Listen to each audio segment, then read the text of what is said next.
जय श्री कृष्णा मित्रों। आज हम भगवद गीता के तीसरे अध्याय के श्लोक 9 का अध्ययन करेंगे।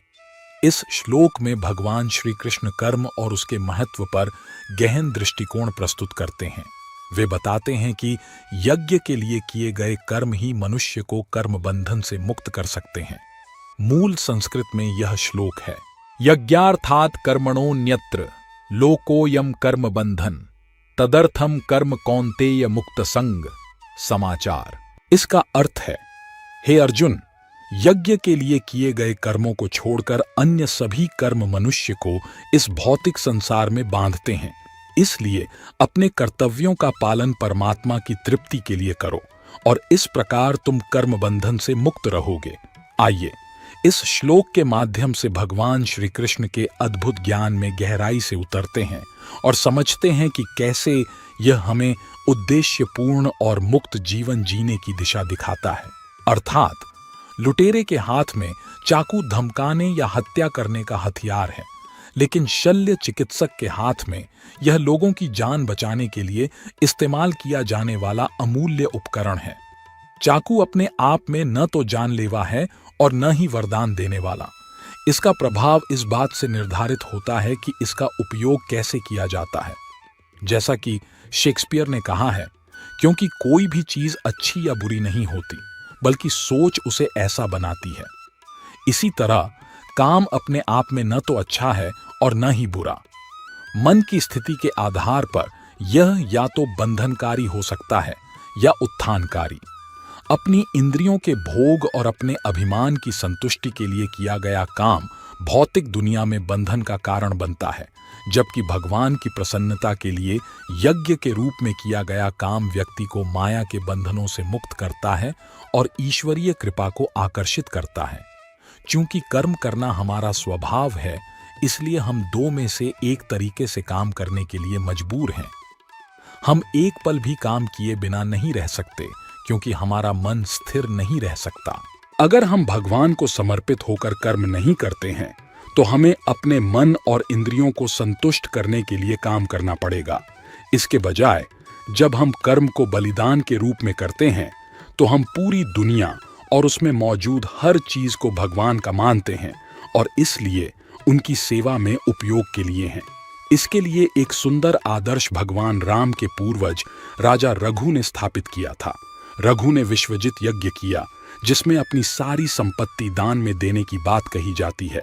स विश्वजितम अजहरे यज्ञम सर्वस्व दक्षिणम अदानन ही विसर्गाय सततन वारिमुचा ईव। रघु ने विश्वजीत यज्ञ इस विचार के साथ किया कि जिस तरह बादल धरती से पानी इकट्ठा करते हैं अपने आनंद के लिए नहीं, बल्कि धरती पर वापस बरसाने के लिए, उसी तरह राजा के रूप में उनके पास जो कुछ भी था वह जनता से करों के रूप में इकट्ठा किया गया था, उनके आनंद के लिए नहीं, बल्कि भगवान की खुशी के लिए। इसलिए उन्होंने अपने नागरिकों की सेवा करके भगवान को प्रसन्न करने के लिए अपने धन का उपयोग करने का फैसला किया। यज्ञ के बाद रघु ने अपनी सारी संपत्ति अपने नागरिकों को दान कर दी। फिर एक भिखारी के चीथड़े पहने और एक मिट्टी का बर्तन पकड़े हुए वह अपना भोजन मांगने के लिए बाहर निकल गया। एक पेड़ के नीचे आराम करते हुए उन्होंने लोगों को चर्चा करते सुना, हमारे राजा कितने दानी हैं, उन्होंने अपना सब कुछ दान में दे दिया है। अपनी प्रशंसा सुनकर रघु को दुख हुआ और वे बोले, आप लोग क्या चर्चा कर रहे हैं? उन्होंने उत्तर दिया, हम अपने राजा की प्रशंसा कर रहे हैं, दुनिया में उनके जैसा दानशील कोई नहीं है। रघु ने उत्तर दिया, ऐसा फिर कभी मत कहना, रघु ने कुछ भी नहीं दिया है। उन्होंने कहा, आप कैसे व्यक्ति हैं जो हमारे राजा की आलोचना कर रहे हैं? सभी जानते हैं कि रघु ने अपना सब कुछ दान कर दिया है। रघु ने उत्तर दिया, जाओ और अपने राजा से पूछो कि जब वे इस दुनिया में आए थे तो उनके पास कुछ भी था या नहीं। वे खाली हाथ पैदा हुए थे, है ना? फिर उनके पास क्या था जो उन्होंने दे दिया? यह कर्म योग की भावना है, जिसमें हम पूरी दुनिया को भगवान का मानते हैं और इसलिए भगवान की संतुष्टि के लिए है। फिर हम अपने कर्तव्यों का पालन अपने मन और इंद्रियों को संतुष्ट करने के लिए नहीं, बल्कि भगवान की खुशी के लिए करते हैं। भगवान विष्णु ने प्रचेतस को इस तरह से निर्देश दिया गृहेष्व अविशतां चापि पुंसां कुशल कर्मणाम मदवर्तायातयामाणा न बंधाए गृहामता। सिद्ध कर्मयोगी अपने गृहस्थ कर्मों को पूरा करते हुए भी मुझे ही सब कर्मों का भोक्ता जानकर अपने सभी कर्म यज्ञ के रूप में करते हैं। उन्हें जो भी खाली समय मिलता है उसे वे मेरी महिमा सुनने और कीर्तन करने में बिताते हैं। ऐसे लोग संसार में रहते हुए भी कभी अपने कर्मों से नहीं बंधते।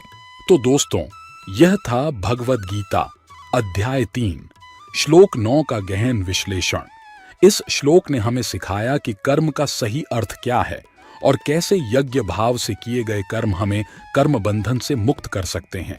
भगवान श्री कृष्ण ने स्पष्ट किया कि स्वार्थ रहित भाव से परमात्मा की तृप्ति के लिए किए गए कार्य ही हमें सच्ची मुक्ति और शांति की ओर ले जाते हैं।